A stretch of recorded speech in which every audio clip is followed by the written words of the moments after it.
বন্ধুরা, আমরা সবাই জানি এই মুহূর্তে আমাদের পশ্চিমবঙ্গ সরকার যুবসাথী নামে একটি যুবকদের জন্য ভাতা তৈরি করেছে, যেসব যুবকরা এখনো চাকরি বাদা পাননি তাদের জন্য। তো এখানে আমার মোবাইল স্ক্রিনে একটা ছবি দেখা যাচ্ছে একজন মানুষকে।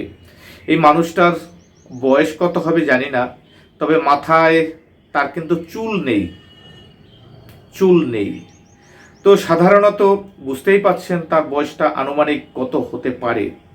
তো এই পশ্চিমবঙ্গে সেই 2011 সাল থেকে যদি সঠিকভাবে সবাই যদি চাকরি বাদা পেত, এই মানুষটাকেও কিন্তু আজকে যুবসাথীর লাইনে এসে এরকম দাঁড়াতে হতো না, আমাদেরকে দেখতে হতো না এইরকম একটা মানুষকে। প্রায় 45-50 বছরের কাছাকাছি বয়সটা হবে দেখা যাচ্ছে।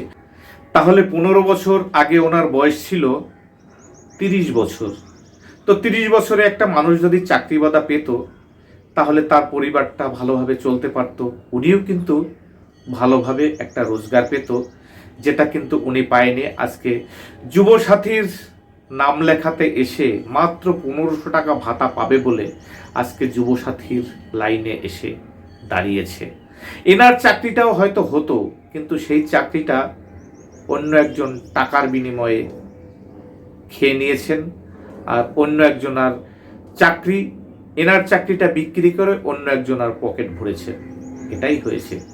তাই সামনে 2026 ইলেকশন, এই যুবসাথীর লাইনে, ভাতার লাইনে যাতে দাঁড়াতে না হয়, যাতে আপনি চাকরির লাইনে দাঁড়াতে পারেন, সেটা বিবেচনা করেই এবারের ভোটটা আপনি দেবেন।